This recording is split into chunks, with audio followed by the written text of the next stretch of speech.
All right, guys. The Utah Jazz lose a tough one to the Chicago Bulls. This is Hanson James in the SLC Dunk post-game show. Really tough loss for the Utah Jazz tonight. They needed this win badly because December is just going to get tough. Their next 5 games are going to be pretty rough. They're going against some of the best teams in the East. So tough loss for the Utah Jazz against a Bulls team that is playing really well right now.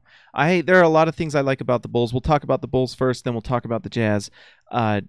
Really, I like some of the pieces of the Bulls. I really like Kris Dunn. I liked him out of the draft, and I feel like what we're seeing right now in Minnesota is that Tibbs probably quit on him way too early, and I don't know if Tibbs is even a good coach anymore.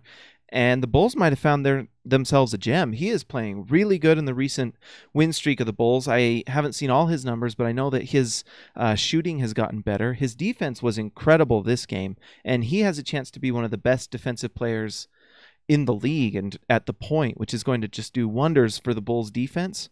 I mean, he was clogging lanes and causing turnovers against the Jazz. That was the difference. It killed them. The amount of turnovers the Jazz had in that first half was just killer. And Kris Dunn was a major part of that. His length and activity and ferocity on defense is impressive.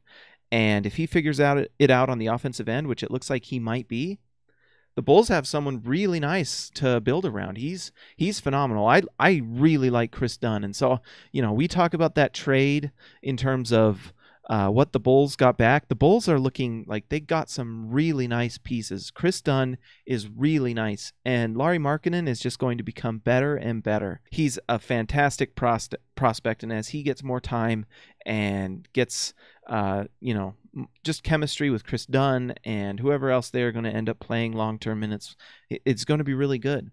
And so just a lot to like about this Bulls team. I love the pieces. They're going to be really fun. So interesting team with the Bulls. They're playing really well right now, which is interesting. I don't know what Bulls fans, what you think, because is this going to hurt your tanking? I don't know. Why couldn't you tank the night they play the Jazz, Bulls? What the heck?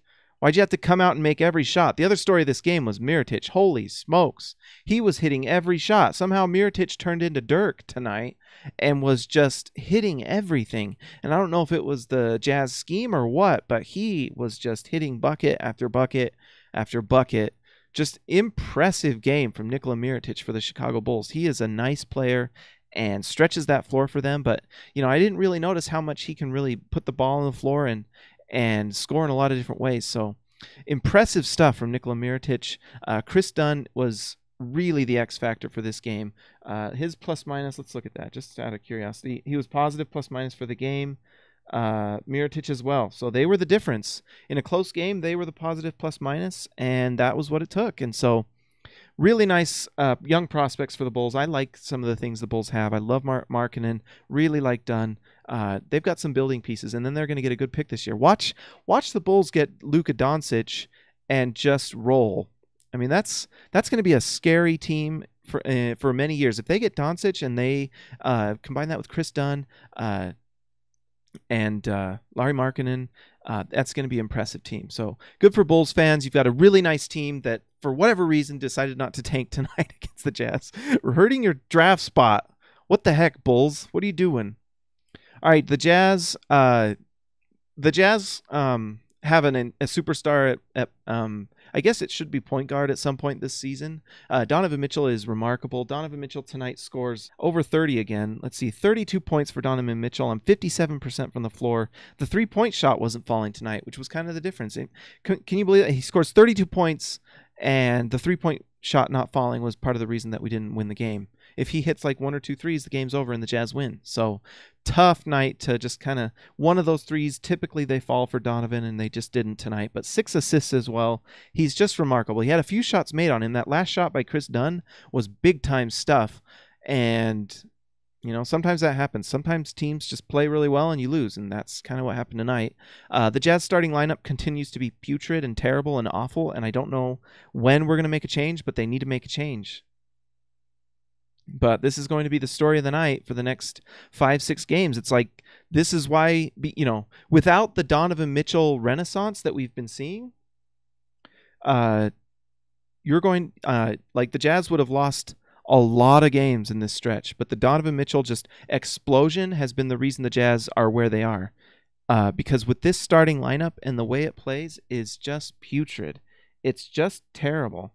And I don't know what else to say. I really don't.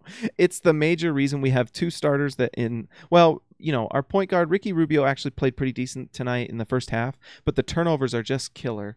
Let's see. Ricky Rubio with 5 turnovers tonight. Man, that's just killer, guys. It's just killer. I don't know how you overcome that, but 5 turnovers from Ricky, and let's see, 50% from the field, which was actually pretty good, but 0 for 3 from the three-point line. Ricky actually had a positive plus-minus, so I don't think Ricky played as bad tonight, but those 5 turnovers are just killer. It's just so rough to have possessions end in that way, and a lot of them end up going the other way. So, it's just killer. And so I don't know, this might be a lot of what we talk about for the rest of the season, the starting lineup, until something happens. Something's going to happen, I promise you. There's going to be a trade made at some point because our starting lineup just, it doesn't work. It really doesn't. And something has to change, whether it's a move by the front office or a move by the coaching staff. But something's got to happen because it doesn't work. And I don't know how much more we need to see, but when we keep testing it and seeing and hoping, we keep racking up losses here and there. Losses, I mean, the Jazz needed to win this tonight. This is a big loss for the Jazz because the next 5 games are much harder. And who knows, maybe some of these other teams are slumping as we look at them, but the Bulls are streaking right now. Bad luck for the Jazz to catch the Bulls at this point, but really tough. The nice thing for the Jazz, too, Rudy Gobert looked really good.